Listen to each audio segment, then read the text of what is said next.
All right, we're back with Dr. Bray, who has given me permission to call him David. I appreciate that. And David, tell me if you can give me your definition and perspective by completing this sentence. Leadership is. Leadership is stepping outside of expectations and having a strategy to manage the friction when you do that.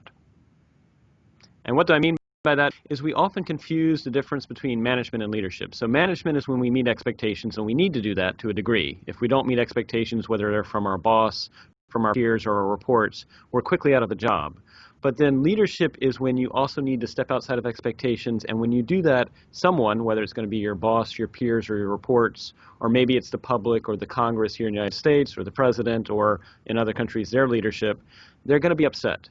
And so you have to have a very intentional strategy for how you're going to manage that friction.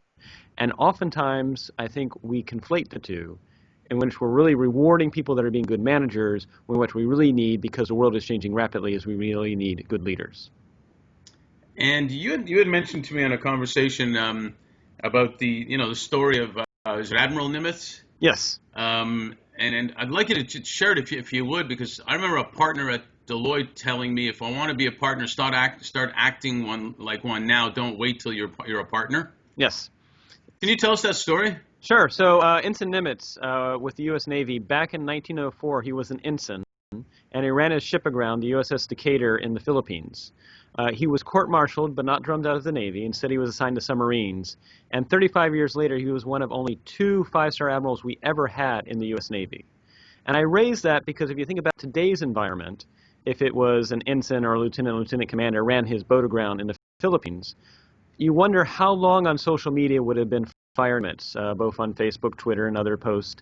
And also, how many news pundits as well as comedians maybe when saying, how could he have possibly done this? He and maybe his boss and his boss's boss would have been called before Congress, and quite frankly would probably have been fired, and we've been out a future 5-star admiral. And so while I celebrate that the internet is making us more transparent and actually more open as societies, and I think that's a good thing, I also wonder if we as the public are becoming less tolerant of people that make mistakes and learn from them. And as a result, we're actually selecting for people that actually don't try to do anything courageous or anything that's risky at all. And as a result, that actually is depriving ourselves of future leaders.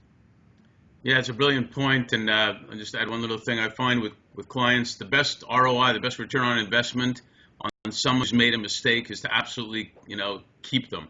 Yes, I would actually say, and both keep them and also say, thank you for having the courage to try that. What did you learn from it? And then how can we move forward together?